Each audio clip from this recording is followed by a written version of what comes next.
자, 이제 오늘은 좀 역사 얘기 해볼까 하는데요. 그 내란 뒤에 참 한 이제 한 5개월 지났나요?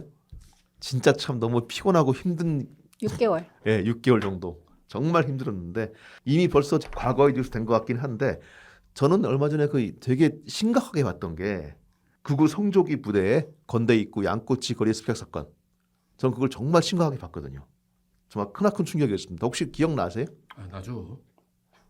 그러니까 거리에 가가지고 그냥 양꼬치 행진하면서 짱깨 물러가라, 그 뭐 중공 물러가라 이렇게 얘기를 하고 외치면서 영업 방해를 그러니까 이를테면 할 수도 있었고 그런 상황이고 또 충돌할 수 있는 상황이었고 실제 이제 한 마라탕 집 주인이 종업원이 열받으니까 솥을 던진 것 같아요. 그 사람 보고 던진 거 아니고 근데 또 그 앞에가 난리가 나고 이런 대치가 벌어지고 그런 상황이 있었는데 저는 그 순간 특히 그 옛날 나치 때 크리스탈 라이트 수정의 밤 근데 그 생각이 나는 게 만약 거기서 누가 충돌이 나고 더 심하게 났으면 사실 무슨 일이 날지 모르겠고 폭력 사태가 되는 거죠. 되는 거죠. 예. 저는 그런 생각이 들더라고요. 그러니까 계속 아마 그런 식으로 그런데 쳐들어가서 그짓 하고 있으면 그럴 것 같습니다. 진짜. 폭력 사태 벌어집니다. 그러니까요. 예. 아니 솔직히 제가 한국인이고 어디 갔을 때 외국인들이 몰려와가지고 한국인 물러가라 뭐 이러고 있으면 저도 열받죠. 그게 혐한 시위 아니겠습니까 일본에?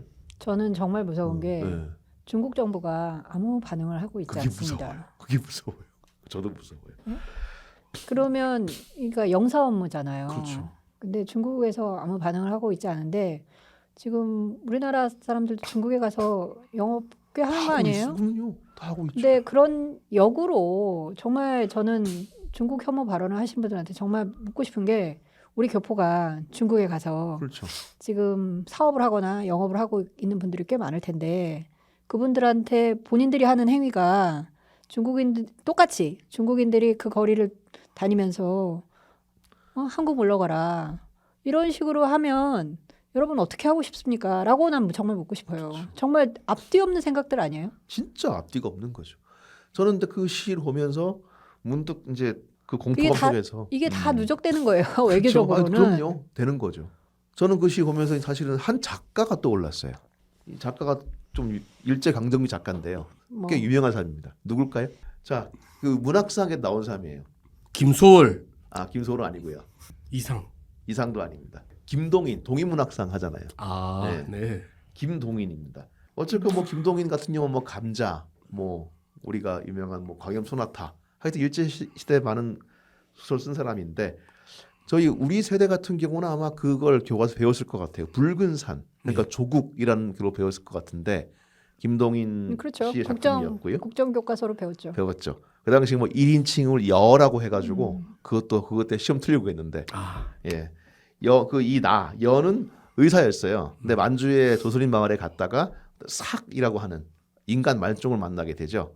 근데 이 인간 말종이 막 그냥 피하고 그런 인간 말종이었는데 그 만주인 지주한테 그 마을에서 한 명이 거의 막 폭행을 당하고 피해를 입자 다들 이제 전전긍긍하는 가운데 이 살기 찾아가서 항의하다가 거의 뭐 폭행당해서 거의 죽음에 이르게 되고 거기서 이제 의사가 그를 이제 그 돌보는 가운데 죽어가면서 노래를 부르더라고 하죠. 붉은 산이 보인다고 하면서 동해물과 애국가를 부르면서. 부르려고 한다고 하죠. 근데 그게 일제시대란 말이에요. 이거 어떻게 허락이 됐을까? 김동인은 그 뒤에 잡혀가지 않았을까? 근데 사실은 전혀 안 잡혀갔어요. 그런 일이 없었습니다. 그 이유가 뭘까?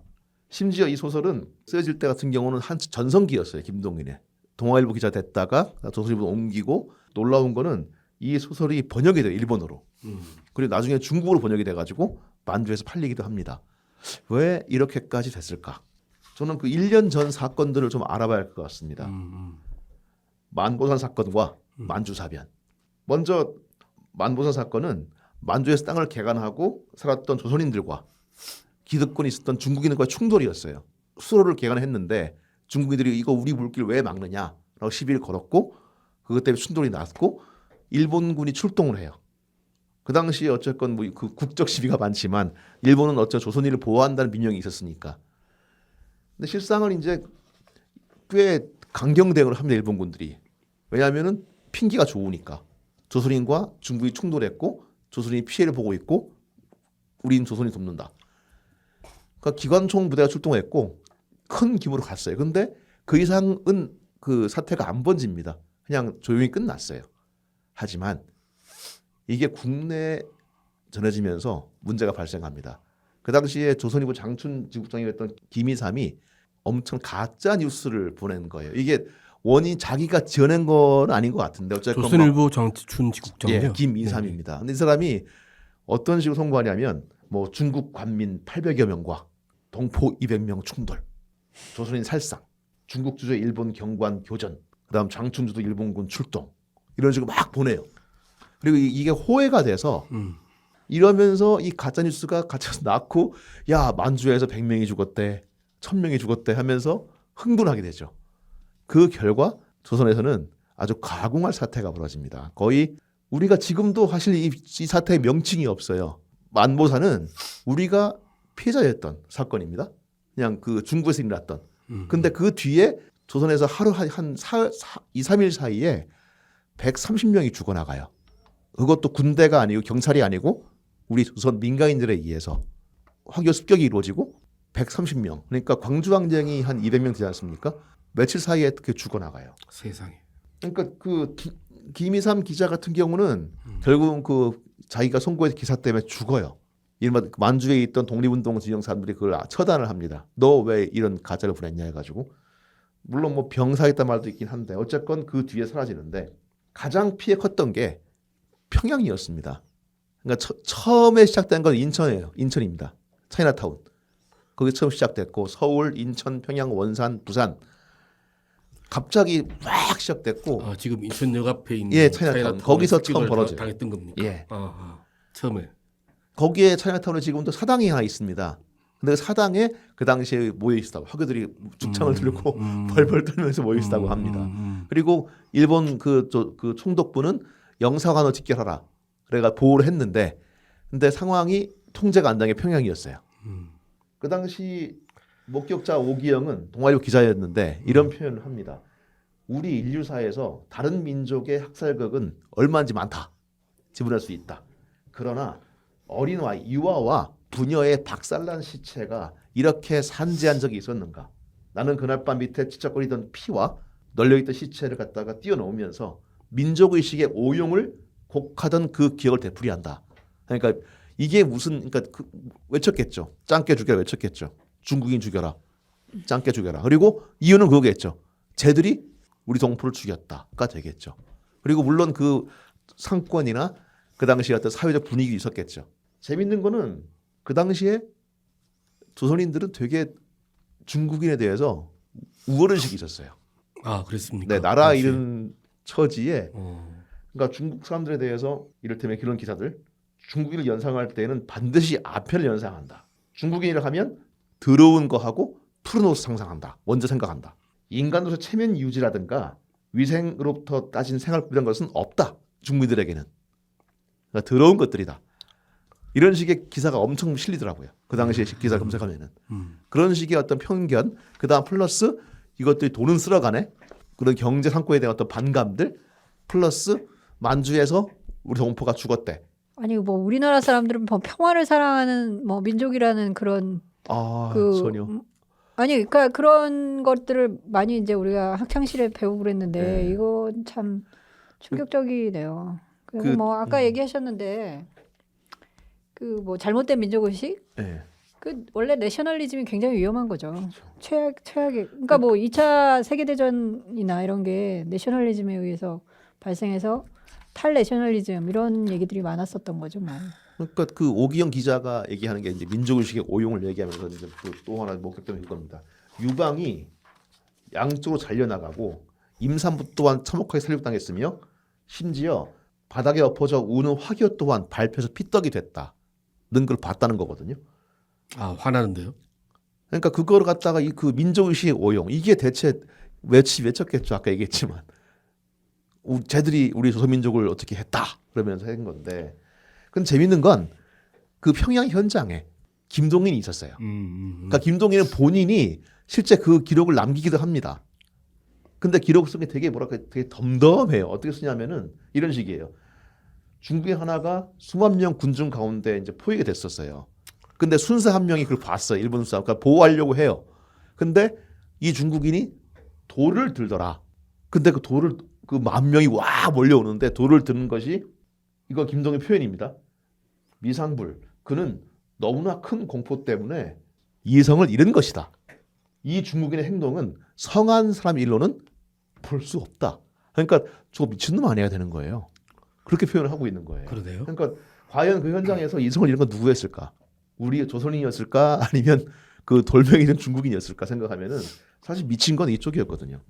중국 김동인은 또 그런 표현도 했습니다. 그 뭐 자기가 포목상 파기 현장에 있었고 그냥 누군가 막 비단 찢어 막 그러길래 자기도 찢었다 그 쓴 적이 있었어요. 근데 유감스럽게도 거기도 본 사람이 있었습니다.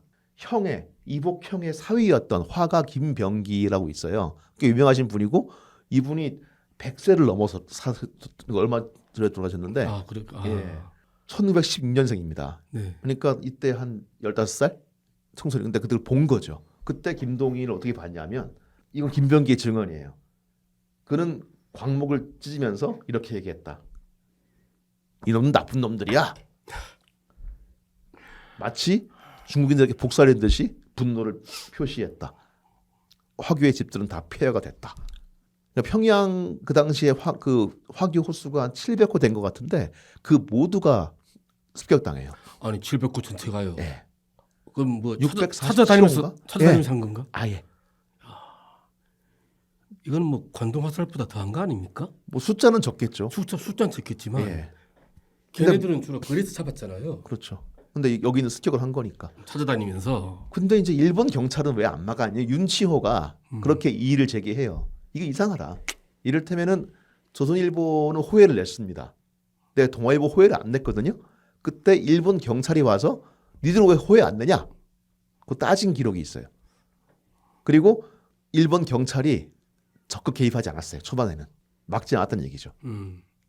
이거는 무슨 말인가 하면 일본 입장에서는 조선인과 중국인들의 사이가 안 좋으면 안 좋을수록 또 그 갈등이 깊어지면 깊어질수록 좋았던 거죠. 뭐 이의제이죠 뭐. 네, 이제이였죠. 근데 거기에 우리가 노라는 거였고. 그리고 하나 더. 일본 관원은 조선인들의 어떤 보다 이건 아닌 것 같다. 이거 말려야 되겠다. 단체를 만들잖아요. 그 단체 조직을 막습니다. 아, 그래요? 네.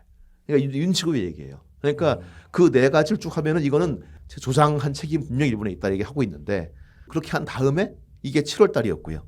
그 다음 2달 뒤에 일본군은 만주를 공격합니다. 만주 사변이죠. 그런 어떤 갈등 일으켜 놓고 만주를 먹은 거죠. 그리고 그 다음에 32년도에 김동인은 그런 소설을 쓰는 겁니다. 그러니까 거기서도 마찬가지 나도 오기영의 민족의식 오용 말 나오잖아요. 이 소설 속에서도 이 살기 대항했던 거는 일본이 아니죠. 중국인 지주였죠. 아, 그 옛날에 그 나름대로 감동적으로 읽은 소설인데 그렇죠. 좀 그러네요. 그러니까 조선인들이 만주에 내몰았던 그 일본인들은 나오지도 않아요. 오로지 조선인과 만주인 지주만 나오는 거죠.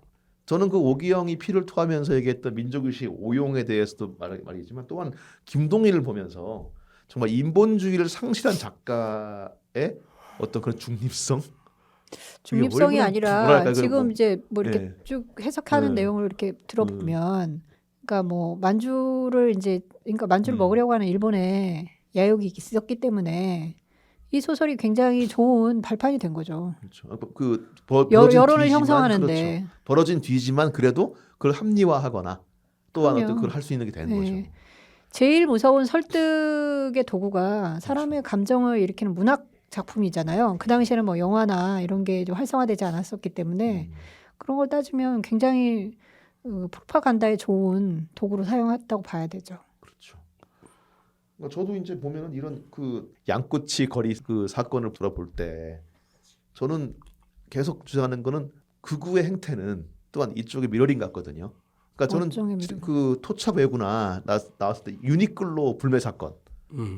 저는 그때 슬펐던 게 유니클로 가게에 그 종업원들 판이 있는데 그 앞에 가가지고 그냥 이 플래카드 들고 모두 사람들 눈총 주고 하는 그게 저는 모르겠습니다. 그게 얼마나 좋은지 모르겠는데 저는 최근에 유튜브 등에서 새로운 소리 나왔더라고요. 어떤 1945년 8월 예. 15일 해방됐을 때 예. 그때 일본인들이 많이 살고 있지 않았습니까? 예. 그중에 한 70만 정도가 안 돌아갔대. 아, 그거 윤정모 얘기예요. 윤정모 작가가 서문에 쓴 게 있습니다. 아, 그렇습니까? 그분. 예. 그러니까 그분이 쓴 소설에 나오는 얘기인데. 근데 이제 그게 네. 가능한 게 우리가 1910년에 합방이 됐잖아요. 네. 강제 합방이 됐잖아요. 네, 네. 그 개항을 1876년에 했으니까 일본인들이 그 뒤로 쭉 오잖아요. 네. 그러니까. 그러니까 무슨 얘기냐면 한국에서 태어나서 고향이 한국인 사람들이 있는 거예요. 그건 무지하게 그렇죠. 많아요. 그러니까 네. 그분들은 일본에 돌아간들 자기의 고향이 아닌 거예요. 자기 삶의 기반이 없죠. 근데 하지만 그 당시에 그래서 이제 돌아가지 않고 여기 스테이 하시려고 했었던 하고 싶어 했었던 분들 네, 굉장히 많았던 많죠. 거예요. 그 그다음부터 그분들이- 그거를 70만으로 추산하는데 그다음에 70만이고 그 지금은 이야기가- 거의 뭐 애를 낳아서 지금은 기백만이다 얘기하고 있는 근데 거죠. 그게 토착 외구라는 거 아닙니까? 그게 주장하고 있는 거죠. 네? 토착 외구. 아, 그 지금 말씀 이해 못 하셨구나. 지금 그렇게 얘기하고 있다고요. 그러니까 그 아 70만 그거를 명이 토착외구라고 하면 안 되지. 아니 제 말씀은 그 70만 명도 네. 사실 말이 안 되는 통계인 게 예. 그리고 거의 돌아갔어요. 왜냐면 바로 돌아갔죠. 왜냐면 이 지금 그 중국인을 그렇게 한 사람들이 했던 사람들이 일본인들을 냅뒀을 그대 리가 놔뒀을 수가 없어서 남아 있고 싶어 했지만 대부분 돌아갔죠. 돌아갔어요. 다 돌아갔죠. 예. 아니, 그러니까 실제로 그 당시에 근데 네. 그런 말 혹시 남아 있다 해도 제가 이제 거기 한국에서 태어나서 한국이 고향인 사람이 많다 한반도가라고 네. 얘기했던 건 그 사람들에 대해서 이해가 있길 바라서 한 거지. 그 사람들을 너 남아서 토착 외국어가 됐어 이렇게 손가락질하려고 제가 얘기한 게 아니에요. 예, 그러니까 제 그럼요. 말이 그 하는 게 그게 말도 그거 안 되는 아니에요. 얘기예요. 아, 제 말씀은 윤정구 씨 같은 말도 안 되는 경우는 그 70만 명이 남아서 어. 몰래 남아서 몰래 보적 남았어. 세탁을 하고 그 후손이 지금 몇백만 되고 그들이 지금 친일의 원류 따라 이해하고 있는 거예요. 원래 그 사람들이 아, 참. 미국행을 하고 있다는 거예요. 한국에서 제 오열로서. 그러니까 그게 토착 외구라는 말의 어떤 그런 발전형 형태인데 제 말씀은 그런 근데 것들이 그거야말로 예. 그거는 정말 유태인과 똑같아요. 네 멧돼지 유태인이었을 그 유태인은 똑같은 아, 거죠. 진짜 기막힌 발상 아닙니까? 아, 기막힌 발상이. 근데 그거 갖다가 그런 발상이 진부에서 대접받고 출판 기념에 아니 하더라니까요. 저는 그게 진보라고 얘기하면 곤란하다고 생각해요. 어쨌건 한국의 진보라고 분류되고 스스로 자처하는 사람들 안에서 그런 논리가 통한다는 게 저는 슬픈 거고 그게 되게 분노한다는 거죠. 저는 지금 그분이 그런 소설을 썼는지도 몰랐고 네. 그런 게 서문에 나왔어요. 본인이 그 쓴 게 있습니다. 아니, 소설 근데 썼다고요? 그런 소설 속에서 이번 신간을 내셨어요. 아니 근데 그 그렇다고 서문에 해서 그게 그거를 진보가 지지하고 있다고 얘기하면 안 됩니다. 아니, 그러니까 진보가 자단하는 게 아니라 네. 그렇게 진보라는 부류에 의해서 진보라 불리고 아니 그러니까 그분들을 진보라고 부르면 안 된다는 거예요. 아니, 제 말은 제가 명명을 떠나서 그건 그분들 자처함인데 어떻게 해요? 자기가 진보라고 자처하는데. 제 말씀 자처- 거기서 니들은 아니야 얘기할 수 있는데 아니, 제 네이밍이 말씀- 예. 잘못되고 있다는 이른바 거지. 자칭 진보라고 하면 모르겠는데 제 말씀 은 그 어떤 그런 식의 어떤 발상들이 통용되고 있다는 게 참 슬픈 일이라는 말씀드리는 거고 그리고 저는 가장 한 거 혐오, 공포, 아, 너무 그다음 멸시, 적대하시 이건 정말 같이 한 묶음이거든요. 항상 우리가 거기서 이성끈을 놔버리면 우리 자체가 어떤 인간 될지 모른다는 걸 말씀드리고 싶었던 거고요. 우리가 항상 우리가 얘기했지만 피해자로서의 역사, 우리 당한 역사, 만보선 사건. 근데 그 뒤에 학살 사건은 우리가 아예 이름도 없어요. 명칭도 없어요. 그냥 거기 그 같이 한 사건 속에서 통합될 뿐이죠. 이거는 저 생각할 때 우리 뭐 민족적 의식 오용을 떠나서 우리 내부의 어떤 폭력성 또 사실 그런 것들이 또 우리 내부로 오면은 우리가 경험했던 국가 폭력이 되니까 네, 그런 점 다시 한번 동일하게 한번 들어볼 수 있는 그런 사건이 됐으면 합니다. 그래서 오늘 한번 얘기를 해봤습니다.